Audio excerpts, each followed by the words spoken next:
Good evening. The state television company Western Armenia represents the most important events of these days. Today's broadcast: restoration works in Adilcevaz Castle Baghesh. Freedom House urges Azerbaijan to allow ECtHR to investigate reports on torture of Armenian prisoners of war and civilian captives. Armenia ombudsman responds to Azerbaijani foreign minister's statements. 2022 Aurora Prize nominations are open. Protest against Turkish occupation in Hasakah province. Tons of garbage collected from the shore of Lake Van. Ecologic town to be built at Gyumri. Today's composer Edvard Mirzoyan's 100th birthday anniversary. The restoration works of Adilcevaz Castle have started in Adilcevaz, Baghesh, Western Armenia. The historical 3,000 years old Adilcevaz Castle, situated in the bank of Lake Van in Adilcevaz province and belonging to the period of Ararat Kingdom, will play a significant role in regional tourism after its restoration. We should pay more attention and care towards this kind of historical structures, as rich heritage left to us from our ancestors left abandoned. We recommend you to visit the castle in case you get the opportunity. In response to reports of abuse of Armenian prisoners of war and civilian captives detained by Azerbaijan after their recent armed conflict, Mark Behrend, Director of Europe and Eurasia programs at Freedom House, said, "We are deeply concerned by the reports of dehumanizing treatment and abuse, including torture, of Armenians captured and detained by Azerbaijan after the recent armed conflict. As a signatory of the European Convention on Human Rights, Azerbaijan is obligated to fully cooperate with the court and provide all requested information to facilitate a transparent investigation of these serious issues," the Freedom House said. Armenian detainees have faced abuse and humiliation while in Azerbaijani custody, according to social media accounts that were preliminarily verified by Human Rights Watch in March. The human rights defender of the Republic of Armenia, Arman Tatoyan, has responded to the statements of the Azerbaijani foreign minister regarding the rights of Armenian captives in Azerbaijan. We'll learn about this from the Ombudsman's Facebook page. The human rights defender of the Republic of Armenia records that the mentioned claims of the Minister of Foreign Affairs of Azerbaijan grossly violate international humanitarian law, including human rights. The reality is that there is an ongoing, open-armed conflict.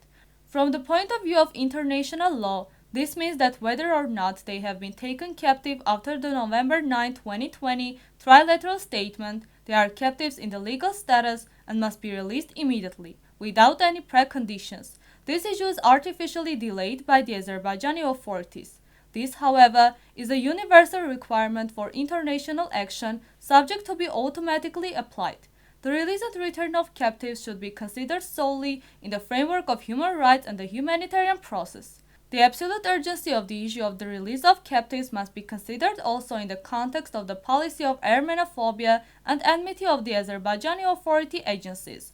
Therefore, taking into account the humanitarian mandates and role of international bodies in the matter of protection of human rights, the human rights defender of the Republic of Armenia draws their attention to the Minister of Foreign Affairs of Azerbaijan's above-mentioned statement violating international humanitarian law, including human rights, raising the issue of urgent need to take decisive measures for the release and return of the captives. To stop the politicization of the issue, the Armenian ombudsman wrote, "The Aurora Humanitarian Initiative announced the opening of the nomination period for the 2022 Aurora Prize for Awakening Humanity and called for putting forward inspiring humanitarians from across the globe. The announcement was made during a special event at Matenadaran, where the names of 2021 Aurora humanitarians were also revealed in accordance with the tradition," the Idea Foundation told Armen Press. The Aurora Prize for Awakening Humanity is a global humanitarian award whose mission is to recognize and support those who risk their own lives, held for freedom to save the lives, held for freedom of others, suffering as a result of violent conflict, atrocity crimes, or other mere human rights violations. On behalf of the survivors of the genocide against the Armenians and in gratitude to their savers, an Aurora Prize laureate receives a $1 million US award, a unique opportunity to continue the cycle of giving by supporting the organizations that help people in need. Until October 31, 2021, any person can submit a nomination for candidates they believe have overcome great personal challenges to help others. Each nomination is reviewed by a panel of professionals and experts in the humanitarian field. The 2022 Aurora Humanitarians will be announced on April 24, 2022. There is a protest against the Turkish occupation because of the security crisis and difficult living conditions in the city of Ras Al Ain in northern province of Hasakah. The protesters condemn the crimes of Turkey and the United States, who continue to occupy large parts of the country. Several hundred Syrian citizens gathered for a rally against the occupation. It is worth adding that hydroelectric power plants in Hasakah province have been unable to produce electricity for more than a week because Turkey is taking too much water from the Euphrates River. Among them are two of the country's largest hydropower plants, ECtHR and Tishrin.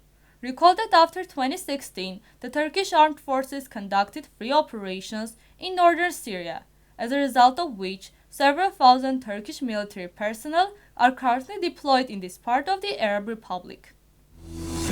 The sanitation brigades of Van municipality of western Armenia cleaned the Kirman River, which flows into the shore of Lake Van, from the accumulated garbage. According to a statement issued by the municipality, efforts are underway to protect Lake Van and pass it on to future generations. Teams from the Department of Nature Protection collected tons of household waste from the Kirman River to Fidanlık Beach. The garbage bags were transported by trucks to a special waste area.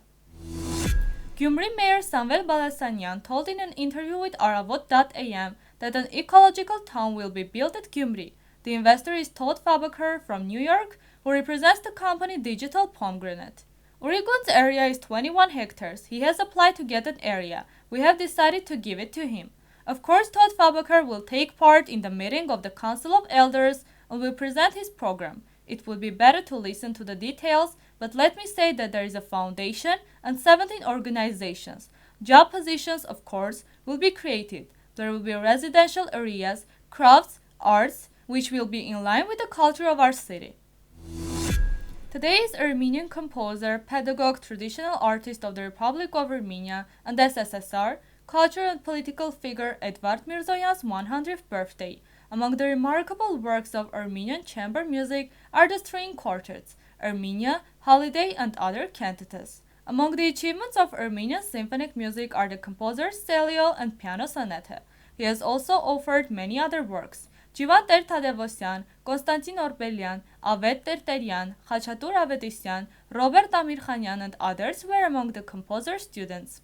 The National Center of Chamber Music reports that the concert Edvard Mirzoyan 100 will take place on May 17, during which the composer's works will be performed. He was the chairman of the board of the Composers Union of Armenia in 1956 to 1991 and the chairman of the Peace Foundation of Armenia from 1977. Mirzoyan passed away in 2012. Now we present you Lida Zakharyan, Erva Yes.